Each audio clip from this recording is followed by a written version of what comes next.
Good morning, everyone. We're here today to talk about the forgotten businesses. Those businesses that are not in any of the reopening phases. There's a host of them throughout our state and our community. And right here, New City Bowl, which is just a fixture of our community, continues to remain in limbo. We all know that COVID-19, the coronavirus, is something that is real, something that has devastated our state and devastated our communities and continues to rage around the country. And we also know that the governor has set up a structure that some of us would debate various things with, but he set up a structure, and thus far, New York has remained at a virus level that is low. Rockland County has remained at a virus level that is low, and we want to keep it that way. We also know that we need to balance public health, which is the most important thing, with our economy, with people's livelihoods, and that's what the phased reopening was supposed to do. And thus far, the phased reopening in a lot of ways has worked, but there still remains businesses that are left in limbo. There still remains decisions and parts of that plan which are not benefiting our community. As we moved into phase 4, it was announced that several businesses, gyms, bowling alleys, time malls, would not be included in phase 4 and would have subsequent guidance. That obviously made all those businesses extremely worried, but they did their due diligence. They came up with plans, and they had hoped to submit plans to the Department of Health and the governor's office so that they could safely reopen. Well, here we are, about a month or so later, and still there's absolutely no information for these businesses. And here we are at New City Bowl, right here in the town of Clarkstown, without any type of information, without any type of protocols, without any type of plans. And these business owners, taxpayers, their employees are under the threat of closing for good. Now we picked New City Bowl here because this is an institution. New City Bowl, I bowled here as a kid. I continue to bowl here as an adult, and this is a great example of the type of small business that really makes a community, that's part of a community. Yet, property taxes, utility costs, those things continue to run, and there is no light at the end of the tunnel for these business owners to reopen. I'm here with a couple of my colleagues in government, Rockland County Legislator Lon Hofstein, Clarkstown Supervisor George Homan, and Alice Lena, who's the owner of New City Bowl. And what Alice will tell you today is that she has a plan. She'll show you that plan on how they can keep bowling alleys safe. I don't want to step too much on what Alice will say, but look at the size of this facility. At some point, we need to institute common sense into the phases and into the reopening protocols. I don't see how bowling is more risky than folks sitting in a restaurant far smaller than this, far closer than this, for an hour, hour and a half, 2 hours. We need to protect public health, but we also need to have common sense, and we need to recognize and listen to our small business owners, their employees, and the communities so that the entire state can get up and running and that we don't lose jewels of our community like this. So what we're asking today, previously, I should say, about now a month ago, at the end of June, I authored a letter with many of my Assembly colleagues asking the governor to allow businesses like this to submit their plans and to approve them and set up safe protocols so that they could open. Here we are, a month later, we still don't have an answer to that letter. And what we're asking for today is that all these businesses be given the opportunity for a safe reopening, to present their protocols, to work with the administration and with the health departments on safe guidelines so that they can get up and running like every other business in our community. With that, I'll kick it over to my colleague, the Rockland County Legislator, Lon Hofstein, for some comments. Thank you. On April 26th, Governor Cuomo announced a four-phased approach to reopen the various industries and businesses in New York State. Rockland County entered Phase 1 on May 26th. The owners of movie theaters, fitness facilities, indoor shopping malls, and bowling facilities were informed that their establishments would be allowed to reopen under Phase 4, which was projected to be July 7th. During the third week of June, Governor Cuomo made a unilateral decision to remove movie theaters, fitness facilities, and bowling centers from Phase 4, forbidding them from opening until further notice. Approximately 5 years ago, the owner of New City Bowl had decided to sell the property, and the future of the bowling facility was in question. Alice Leonard had been working and managing the facility for approximately 26 years. Alice and her husband John made the decision to step up and borrow the funds to save the bowling facility to help this community continue to thrive. Both Alice and John have taught thousands of children the sport of bowling, as well as providing many the opportunity for employment. This facility has been shut down for over 4 months, and the financial burden placed on Alice and John is enormous. Alice has diligently and carefully put together a plan to reopen that will take every precaution to protect the safety of her staff and the patrons. Walt Disney once said, "The way to get started is to quit talking and begin doing." Governor Cuomo, it's time to stop talking and begin doing. Let's open New City Bowl. Thank you. Clarkstown Supervisor George Holman. Well, good morning. I want to thank Assemblyman Zebrowski for allowing me to speak and for hosting this event and for his advocacy. It's certainly important. I know that we work very closely with Assemblyman Zebrowski on a number of issues, and this is one of them. You know, I can only echo some of the comments that have taken place here already this morning, but really also just to kind of talk about the irony of things. You know, Alice Leonard has been a fixture within Rockland County and within the bowling community for years, and also in Clarkstown. She has a key role on the board for the New City Chamber of Commerce. And one of the things that my office has done throughout the years and throughout this shutdown has been working very closely with all of our businesses, trying to help them have the resources to get up and running. And ironically, Alice has really been, with the Chamber, has really been part of the forefront of that. And she's helped a lot of other businesses through the Chamber and through the efforts of the town to be able to reopen during these phases.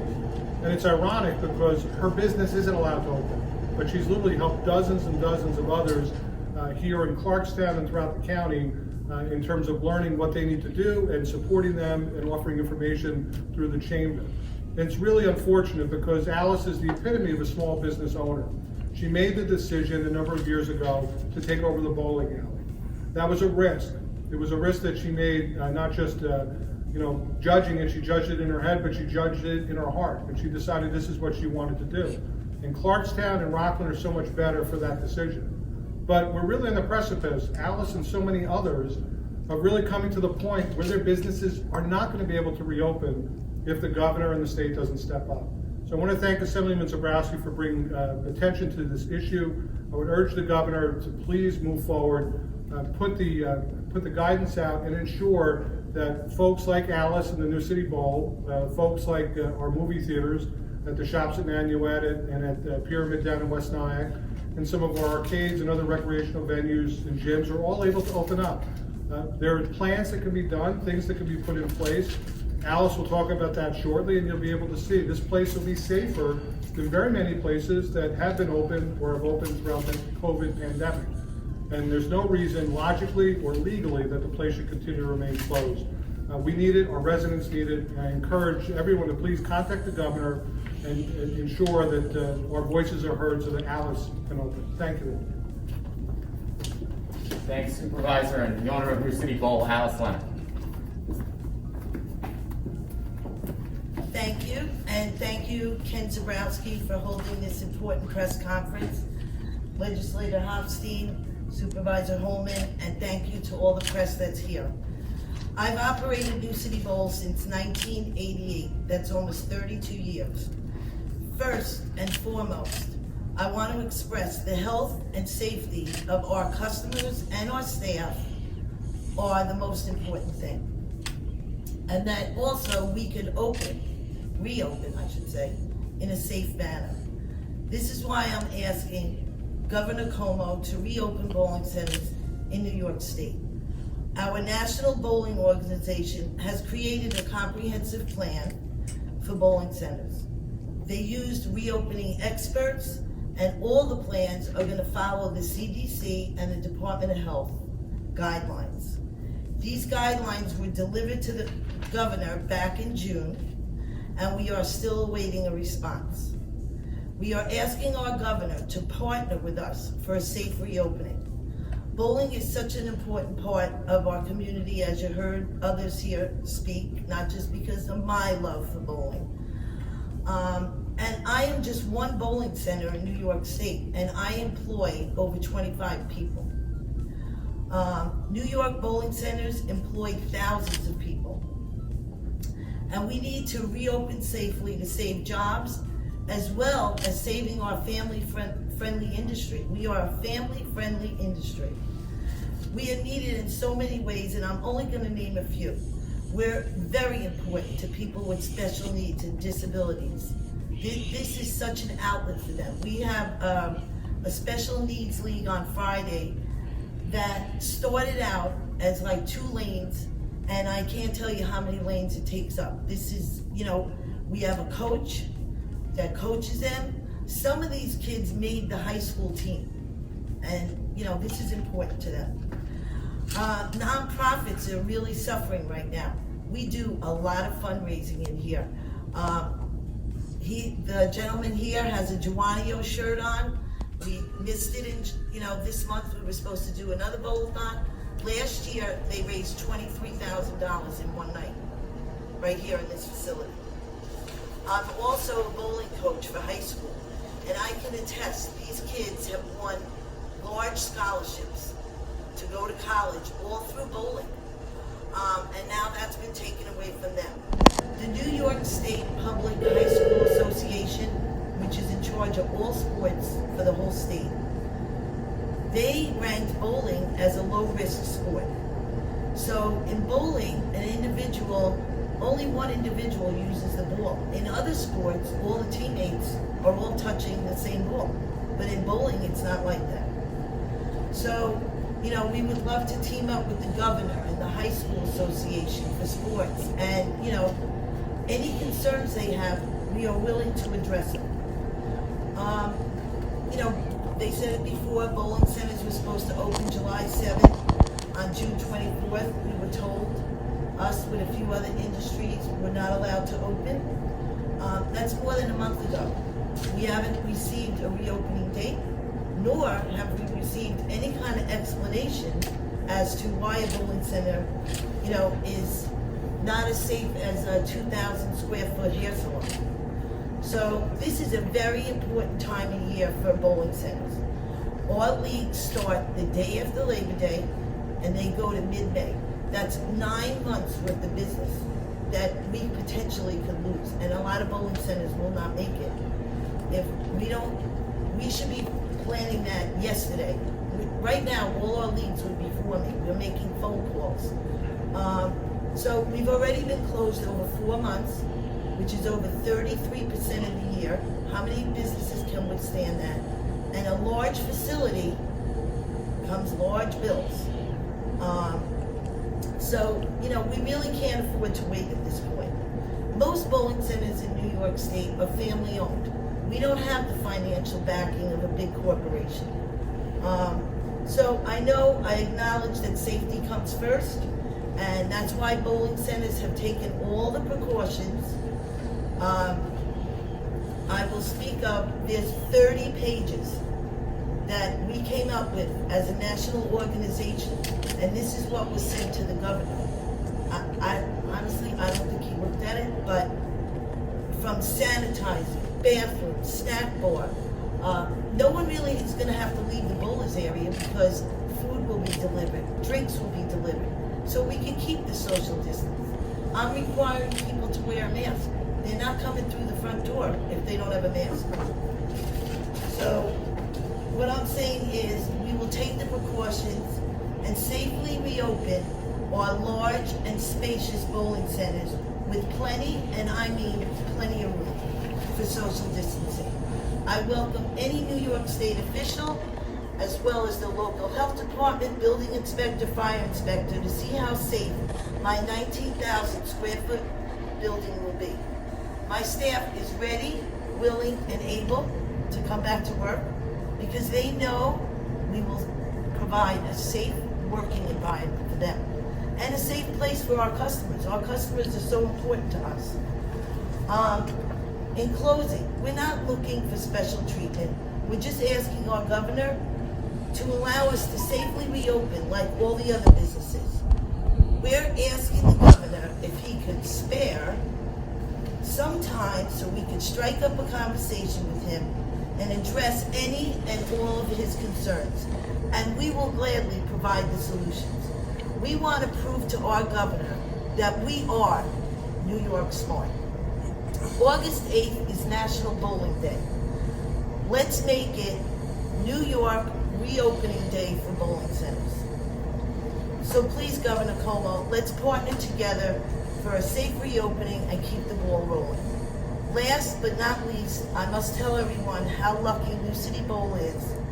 We have the best customers. I can't explain how supportive and generous our customers can be and are.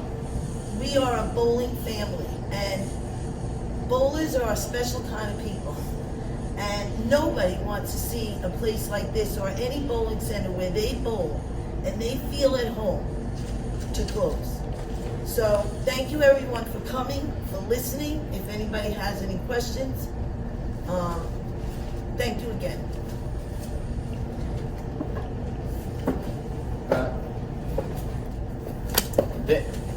There is no business more local, I think, than a bowling alley. When you walk in here, it screams local community.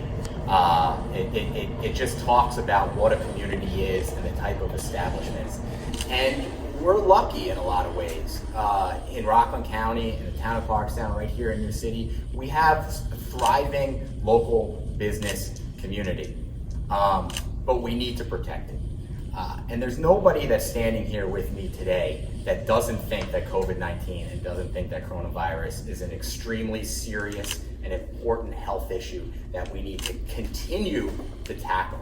All we're saying is this doesn't make sense. You can't leave these businesses in limbo. And I'll reiterate what Alice said, which is if you have concerns, sit down with the owners of these establishments so that they can address them. And we're standing here today in New City Bowl, but it's not just New City Bowl. It's our gyms, it's our movie theaters, it's other establishments that are just sort of left in limbo that those business owners each and every day, their dream, what they've built in a lot of ways their lives upon is slowly going down the drain, and we need to help them out. So with that, I'm happy to take questions, my colleagues happy to take questions, and Alice is happy to take questions on any of the logistics dealing with her plan.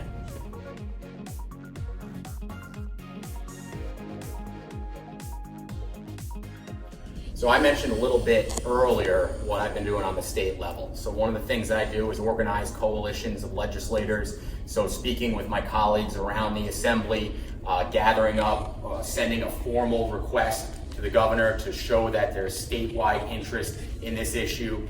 In addition, I've spoken with the Speaker of the Assembly and his staff in many of our Assembly conferences. I know the Speaker's office has reached out and in sort of their Assembly Speaker to Governor conversations, bowling alleys have come up, and they've talked about how it's important to members around the state. So that's part of the things that I try to do as a local legislator. You know, one of the things that you always have to do when you represent a community is take what's here in New City, in Rockland County, in Clarkstown, and bring it the 2 hours up to Albany, because you can't let the conversations up there be broad and not recognize what it means to the faces and the people in your community. I'll allow any of my colleagues. If any of the other officials want to say what you guys have been doing to advocate for on behalf of these businesses.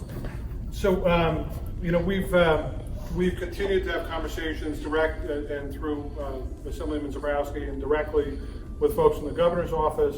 We've sent communications through our new economic development staff person.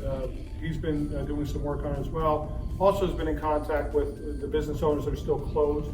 And our building department is ready and able to come in and do initial inspections the day that, they get the go-ahead to be able to open up. So we've expedited. I mean, the towns really bear the disproportionate brunt of the businesses reopening because it's really the town building departments that are tasked with ensuring that people are meeting the criteria to be able to open and checking the inspection plans and what have you. And our building department's been working overtime throughout this entire process along with our new economic development specialist. So it's been a lot of conversations, a lot of outreach, and unfortunately it's really, and I have to credit Ken. I mean, Assemblyman Zebrowski's been extraordinary throughout this in terms of his advocacy on behalf of not just Dallas, but some of the other businesses. And so there's been a lot of conversations back and forth. The town is a lobbyist. We've engaged our lobbyists to be able to also bring the message forward in Albany as well. Anything from the county? Yes, thank you, sir. Yes, I had actually put a request in to be able to join in on conference calls with the state, and that request was denied. So therefore, seeing as that I now had limited access, Assemblyman Zebrowski and I have had an ongoing relationship for a number of years, and he has been kind enough to speak with me and voice concerns that we had on the county level. So I was kind of using Assemblyman Zebrowski to get through because my request was denied. I have been meeting with a number of local businesses, business owners, and trying to advocate through Assemblyman Zebrowski and from time to time with Senator Carlucci to try to get the local businesses heard. It's a very, very difficult and frustrating process, and I can tell you that I thought to myself, if I put a request in to just be a member of a conference call and the request is denied, how is the average business owner feel from day to day? Thank you. I just want to talk about a little bit with Supervisor Holman. I said, the local officials are every single day talking to business owners, and they've helped craft state policy. So early on, as restaurants were opening, one of the things that the town of Clarkstown did was they allowed them to expand their footprint so they could have more outdoor seating. And one of the things they called me up with was, well, their liquor license won't allow them to serve liquor. So through that request, we were able to get the statewide policy to allow them to actually serve liquor in these sort of cordoned off spaces. So our municipal officials are really on the ground working with our small businesses every day. And through their advocacy, statewide policy has changed. Sorry, Alex. I just want to say that local officials have constantly reached out. It's been brought up in the control room for our region. They ask questions about bowling, and not just my industry. There's other industries that were unfairly taken out of Phase 4, but they don't seem to get any answers.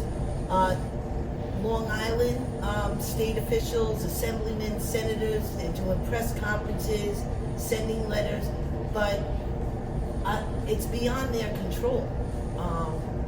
Actually is the problem. So all of us are writing, talking, calling, and in bowling centers, we're also dealing with the state liquor authority. So believe it or not, on their website, I have a 19,000 square foot building. You could eat in a restaurant at 50% capacity. I am not allowed to even serve food in here, okay? Only takeout and delivery. And, we just want answers. Tell us what we need to do. We will gladly do it. I was just in Ithaca last week at a meeting with all bowling proprietors from all over New York State. It was nice. It wasn't really nice to see other people going through the same thing as I am, but it was nice to be in a room that people understood. We all understood each other, what we're going through. When you're writing to Albany and you can't even give us an answer, we're taxpayers, we're good community people. Most bowling center owners are good community people, and we just want our voice to be heard in Albany. Tell us what to do. We're ready. Thank you.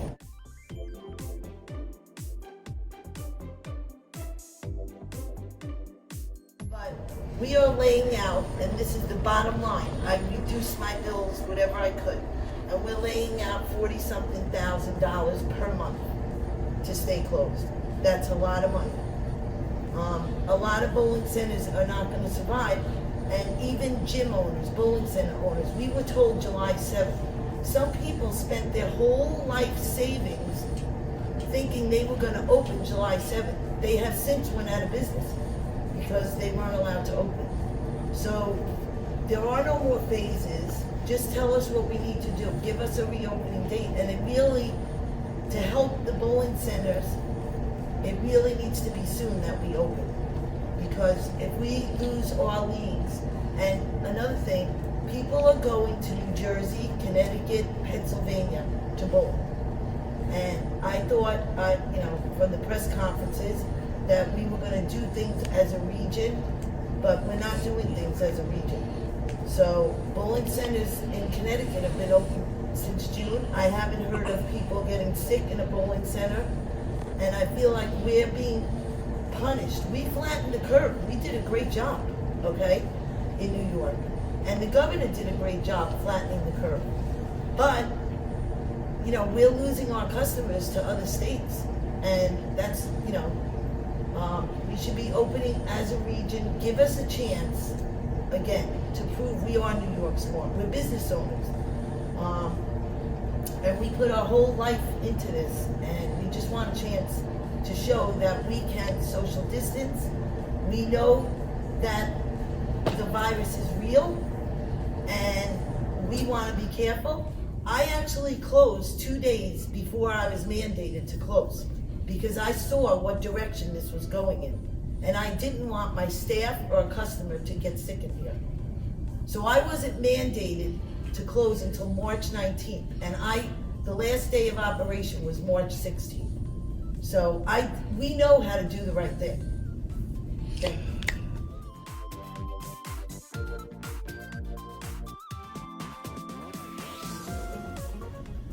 If we were upstate and had 5 acres, we'd only be paying about $40,000, but we're not. So between our January and September tax bill, and we don't even know what our school taxes are going up yet in September, but we pay over $107,000 per year. That's a lot of games at bowling. And I bought it 5 years ago with the help of friends because the property is so valuable, that's what it is. But we were, coasting along. Was I gonna get rich doing this? No, that's not why I did it. I did it for the love of the game and the love of my community. I started out in this building in the nursery where my mother was bowling. So that's, I don't want to say because I'm getting old, but that was 50-something years ago. And I've been bowling here since I'm 6 years old. So, we just dishearten bowling center owners because I think we're entitled to an answer. We pay our taxes, we're good people. So just tell us what you want us to do. We have no problem. We'll make adjustments. You might like our plan. If you don't, we could tweak it. We don't have a problem with that. Thank you. All right, there's another question. Appreciate everybody coming today. And we'll just reiterate, we're asking to save these businesses here. Thank you.